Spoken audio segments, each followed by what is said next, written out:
शिव पुराण की कथा कहती है, भगवान शंकर का चरित्र कहता है, शिव तत्व कहता है, भगवान शंकर का पवित्र चरित्र कह रहा है। शिव पुराण कहती है कि माता पिता और गुरु, इन तीनों की जो दृष्टि है वो एक होना चाहिए, जिसमें कोई भेद ना हो। जहां पर दृष्टि का भेद होता है वहां पर सब कुछ नष्ट हो जाता है।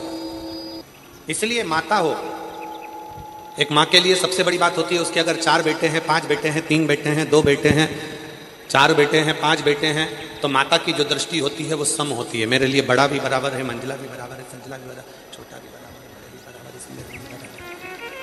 उसमें उनको संख्या का भाव होता है, सब शंभो शंभो शंभो शंभो, उसमें उनको समता का भाव रहता है। पिता की जो दृष्टि होती है उसमें भी समता का भाव होता है। एक गुरु की जो दृष्टि होती है उसमें भी समता का भाव है। और जिसकी जिंदगी में शिव महापुराण की कथा कहती है, भगवान शंकर का चरित्र कहता है, शिव तत्व कहता है, जिसकी जिंदगी में समता का भाव होता है वही अपने जीवन में श्रेष्ठता को प्राप्त कर कर वैभव को प्राप्त कर पाता है और संपदा को प्राप्त कर पाता है। जिसके अंदर समता का,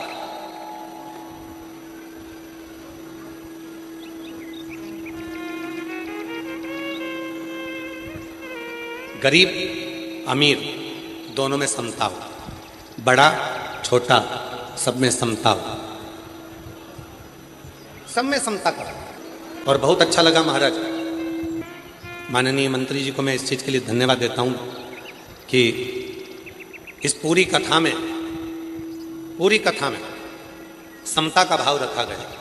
कोई वीआईपी कल्चर नहीं, कोई पास नहीं, पहले आओ पहले पाओ, जहां जगह मिले वहां बैठकर कथा को श्रवण करो और अपने जीवन को धन्य बनाओ। इससे बढ़कर सुख नहीं। एक बार पुनः माननीय मंत्री महोदय के लिए जोरदार ताली बजाओ कि इतनी दिव्यता के साथ में, इतनी लगनता के साथ में, बिना वीआईपी कल्चर के, तुम्हारे को पहले आना है पहले आ जाओ, जहां बैठो आनंद के साथ बैठकर शिव महापुराण की कथा का लाभ लो।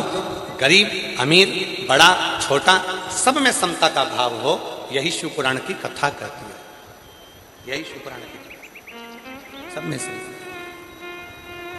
ऊपर के पक्षों में आवाज नहीं आ रही है, इसके अंतर्गत कहीं पर भी आवाज, उसके पहुंचाने से कुछ नहीं होगा, आवाज ही नहीं है, आप खुद आके श्रवण करिए। समता का भाव रखिए। और जब समता का भाव होता है, शिव पुराण की कथा में वर्णन आता है राजा बलि का जो चरित्र आप लोग श्रवण कर रहे हैं।